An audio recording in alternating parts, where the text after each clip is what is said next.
Halo, apa kabar semua? Semoga kalian sehat. Kali ini saya akan menceritakan sebuah alur cerita film berjudul Special ID. Bercerita tentang seorang bos gangster yang membalas dendam atas kematian ibunya karena dihabisi oleh rekannya sendiri. Oke, tanpa berlama-lama lagi kita gaskeun saja ke ceritanya.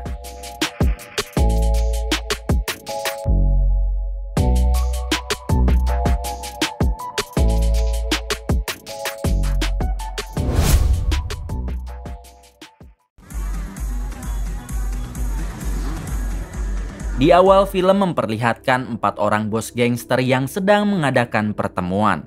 Mereka berempat membahas wilayah masing-masing dan kerusuhan yang terjadi beberapa hari yang lalu.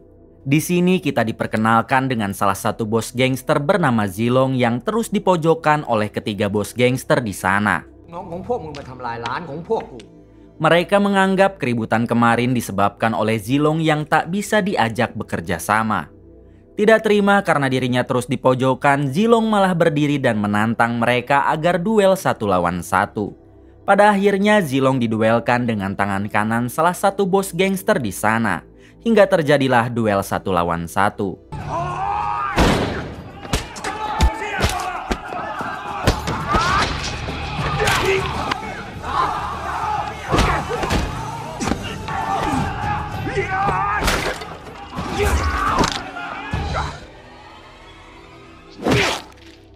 Setelah cukup lama berduel, Zilong pun berhasil melumpuhkan orang tersebut. Namun ketiga bos gangster yang tidak terima, mereka memerintahkan semua anak buahnya agar mengeroyok Zilong. Zilong yang tak ingin mati konyol, ia pun memilih kabur dari tempat tersebut. Diberitahu kalau identitas sebenarnya Zilong ini adalah seorang mata-mata polisi yang sedang menyamar menjadi bos gangster. Setelah di luar, Zilong bertemu dengan atasannya di kepolisian hingga si atasan langsung membawa Zilong ke tempat yang lebih aman. Sesampainya di sana, terlihat si atasan yang memarahi Zilong karena seharusnya Zilong bisa berdamai dengan ketiga bos gangster tadi, bukan malah membuat keributan. Zilong pun hanya bisa meminta maaf dan ia berjanji akan memperbaiki lagi semuanya. Keesokan harinya memperlihatkan Zilong dan semua anak buah gangsternya sedang merayakan ulang tahun ibu Zilong. Meskipun di luaran sangat liar, namun Zilong sangat menyayangi ibunya ini melebihi dari apapun. Mereka semua langsung berpesta merayakan hari spesial ibunya Zilong. Setelah pesta berakhir dan semua anak buah Zilong pergi, ia berbicara empat mata dengan sang ibu. Di sini Zilong bercerita kalau sebenarnya ia sudah tidak nyaman lagi menjadi mata-mata polisi. Karena ditakutkan ini semua akan terbongkar dan nantinya sang ibu menjadi korban para gangster yang memburu Zilong. Mendengar itu semua, sang ibu meminta Zilong agar sebaiknya memikirkan dulu keputusannya karena jika Zilong berhenti menjadi mata-mata polisi maka tidak ada lagi pendapatan yang akan Zilong dapatkan. Sebenarnya sang ibu sangat menginginkan Zilong menjadi seorang polisi. Namun sang ibu sadar kalau untuk menjadi polisi bukanlah hal yang mudah.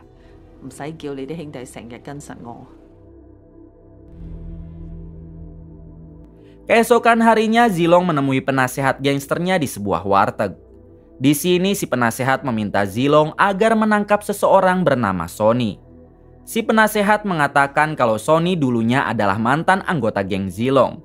Namun sudah lama ia keluar dan beberapa hari yang lalu malah menghabisi sahabat si penasehat. Maka dari itu si penasehat meminta Zilong agar secepatnya bisa menangkap Sonny dalam keadaan hidup ataupun mati. Tanpa pikir panjang, Zilong pun langsung mengiyakan permintaan si penasehat.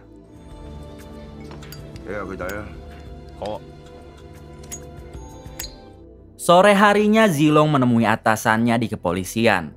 Yang mana saat ini si atasan juga memberi misi yang sama kepada Zilong, yaitu menangkap Sonny. Ternyata bukan hanya buronan penasehat gangsternya, Sonny juga sekarang menjadi buronan polisi. Kemudian si atasan meminta Zilong agar mendatangi kantor polisi pusat dan di sana ia akan diarahkan untuk memburu Sonny. Sesampainya di kantor pusat, Zilong ditemui oleh seorang intelijen bernama Ayumi. Di sini Ayumi mengajak Zilong pergi ke markasnya, yaitu untuk membahas Sonny.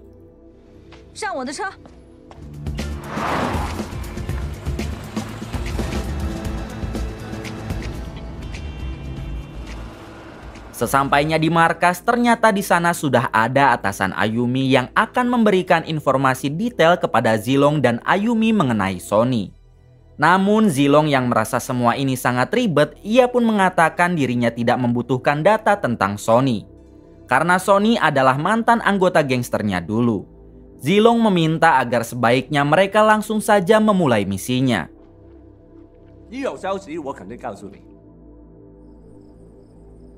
Malam harinya memperlihatkan Zilong yang mendatangi restoran.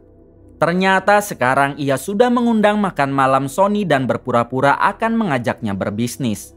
Sementara Ayumi hanya menunggu di mobil dan mengawasi dari sana. Tak lama datanglah Sony dengan para anak buahnya dan terlihat ia sangat baik kepada Zilong. Bahkan Sony memperkenalkan Zilong kepada semua anak buahnya sebagai sang guru karena kita tahu kalau dulunya Sony adalah mantan anak buah Zilong. Setelah cukup lama berbincang, tiba-tiba salah satu anak buah Sony ditembak oleh sniper tak dikenal. Menyadari ada yang menembak, Ayumi langsung mengejar sniper yang telah merusak misinya ini. Sementara Zilong harus dikepung oleh semua anak buah Sony. Karena Sony mengira kalau pelaku penembakan barusan adalah ulah Zilong hingga terjadi pertempuran satu lawan banyak.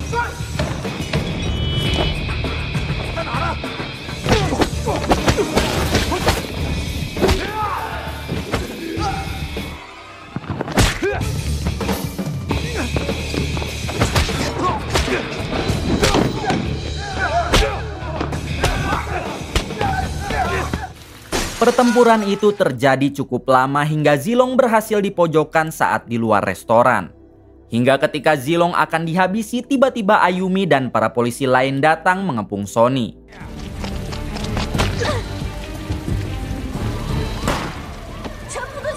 Pada akhirnya Sony dan semua anak buahnya berhasil diringkus lalu dibawa ke kantor polisi.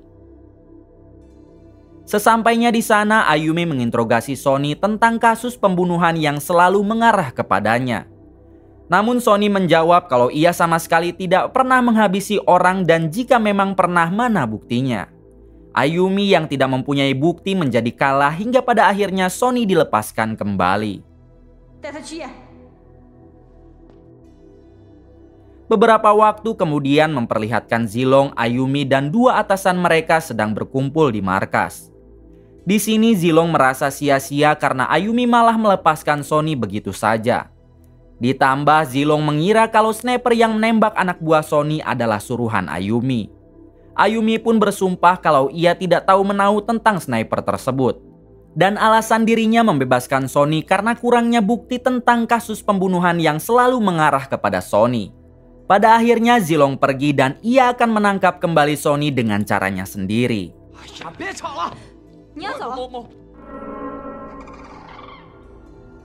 Keesokan harinya Zilong dan Sony mengadakan pertemuan dengan ditengahi oleh si penasehat gangster. Rupanya saat ini si penasehat sudah tidak lagi memburu Sony dikarenakan ia sudah mengetahui kalau Sony bukan orang yang telah menghabisi sahabatnya. Kemudian si penasehat mengatakan kalau sniper yang kemarin menembak anak buah Sony bukanlah orangnya Zilong. Namun sniper itu adalah anak buah sahabatnya yang masih mengira kalau Sony adalah orang yang telah menghabisi sang sahabat. Di sini si penasehat memberi alamat detail tentang sniper itu dan meminta Zilong agar menghabisi si sniper sebagai permintaan maaf untuk Sony yang sempat mereka incar.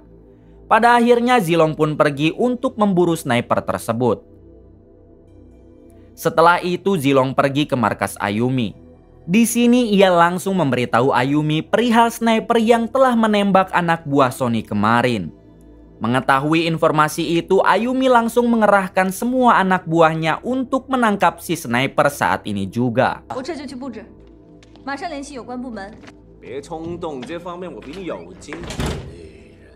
Sesampainya di sana, ternyata si sniper sudah mengetahui kedatangan Ayumi hingga ia pun berpindah ke atas gedung yang berada di pinggir tempatnya. Tak lama datanglah Zilong yang masuk melalui jalan belakang. Di sini Zilong menyadari kalau sniper sudah pindah lokasi, sehingga ia memberitahu Ayumi dan terjadilah aksi tembak-tembakan.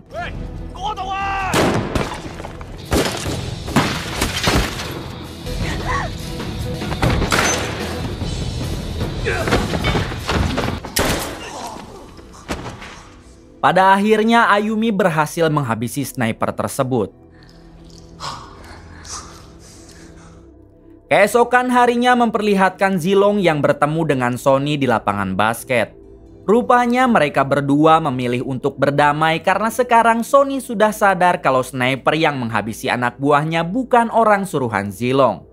Pada akhirnya Zilong dan Sonny pun berdamai, bahkan Sonny mengajak Zilong untuk membuat geng baru.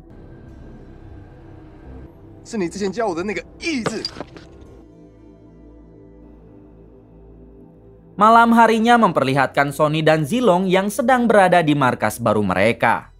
Di sini Sonny mengatakan kalau ia sangat tidak menyukai polisi dan jika di antara mereka ada yang berkhianat, maka Sonny tidak akan segan-segan untuk menghabisi Zilong beserta keluarga. Mendengar hal tersebut tampaknya Zilong sedikit khawatir karena kita tahu kalau Zilong ini adalah mata-mata polisi. Namun sebisa mungkin ia menutupi semua itu agar Sonny tidak mencurigainya.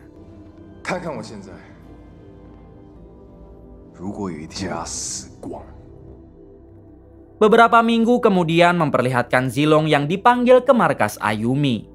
Di sini Ayumi memberitahu Zilong kalau identitasnya sekarang telah terbongkar. Semua itu gara-gara satu polisi yang berkhianat dengan kelompok Sonny lalu mengatakan kalau Zilong sebenarnya adalah mata-mata polisi. Melihat hal tersebut seketika Zilong terdiam karena ia sadar Sonny pasti akan mengincar dirinya dan keluarganya. Di sini Ayumi mencoba menenangkan Zilong dengan mengatakan kalau sebaiknya ia segera pergi sejauh mungkin sembari membawa sang ibu.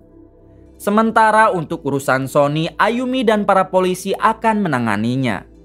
Dengan cepat Zilong pun langsung pergi untuk menemui ibunya.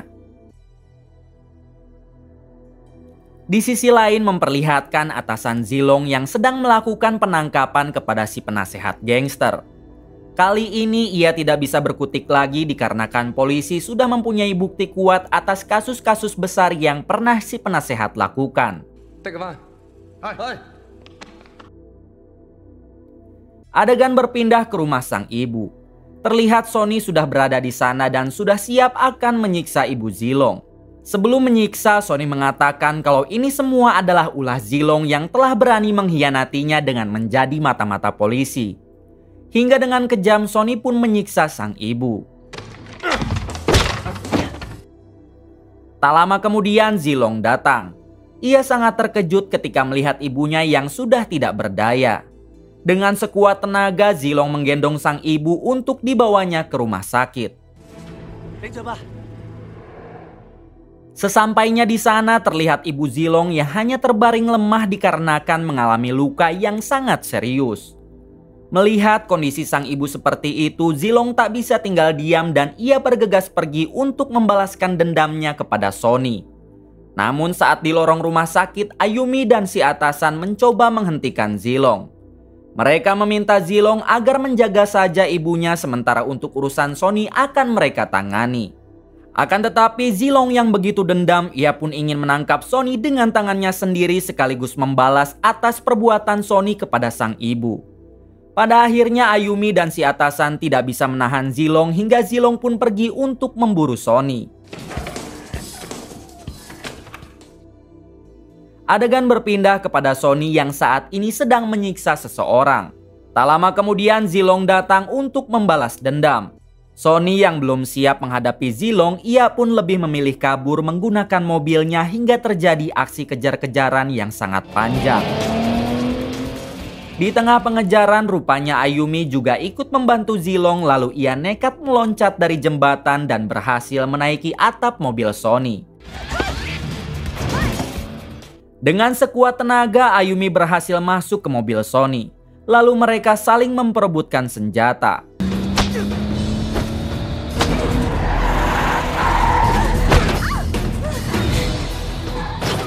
Zilong sendiri mencoba menyenggol mobil Sonny beberapa kali. Tak lama Sonny juga berhasil melempar Ayumi keluar dan ia kembali melajukan mobilnya dengan kecepatan penuh. Zilong yang tak ingin membiarkan Sonny kabur, ia pun sebisa mungkin tancap gas demi bisa mengejar Sonny. Pada akhirnya Zilong berhasil menabrak mobil Sonny hingga terpental ke jurang.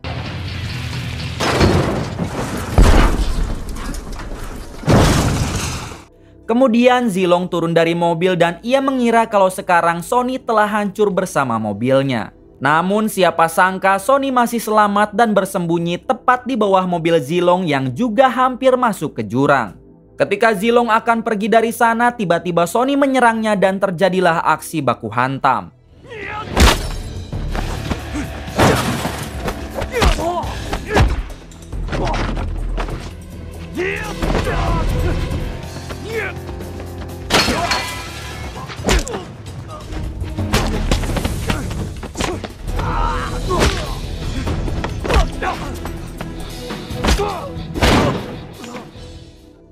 Hingga di suatu waktu Zilong dapat membuat Sonny tak berdaya. Di sini Zilong sangat ingin menghabisinya, namun Zilong mengurungkan niatnya dan lebih memilih memasukkan Sonny ke dalam penjara. Tak lama kemudian Ayumi dan para polisi lain datang untuk menangkap Sonny. Di sini Sonny pun berhasil ditangkap dan akan dihukum seberat-beratnya. Beberapa bulan kemudian memperlihatkan Zilong dan Ayumi yang sedang berlibur. Diberitahu kalau sekarang Zilong telah memilih untuk menjadi orang biasa dan tak ingin lagi menjadi mata-mata polisi.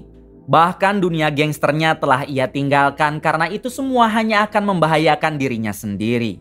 Tak lama Ayumi memberikan kartu identitas Zilong karena sekarang Zilong sudah resmi diangkat menjadi polisi sungguhan. Dengan sangat bahagia Zilong memeluk Ayumi dan terungkap fakta kalau sekarang mereka telah resmi berpacaran. Beberapa minggu kemudian memperlihatkan Zilong yang sedang termenung sendiri. Di sini ia merasa sangat bersedih karena setelah dirinya sukses diangkat menjadi polisi, akan tetapi sang ibu malah telah meninggalkannya. Sehingga saat ini Zilong hanya bersedih dan mengingat kenangan bersama ibunya yang sangat menginginkan Zilong menjadi seorang polisi. Diberitahu kalau setelah Zilong menangkap Sonny, ibu Zilong dinyatakan meninggal karena terlalu banyak kehabisan darah yang keluar. Kemudian film pun tamat. Kisah yang mungkin dapat kita ambil dari film ini salah satunya adalah jangan pernah menyia-nyiakan ibu kalian selagi masih ada. Terima kasih yang sudah menonton sampai akhir. Semoga kalian dan keluarga diberikan kesehatan dan rezeki yang berlimpah. Salam untuk semuanya dari Hampura Film.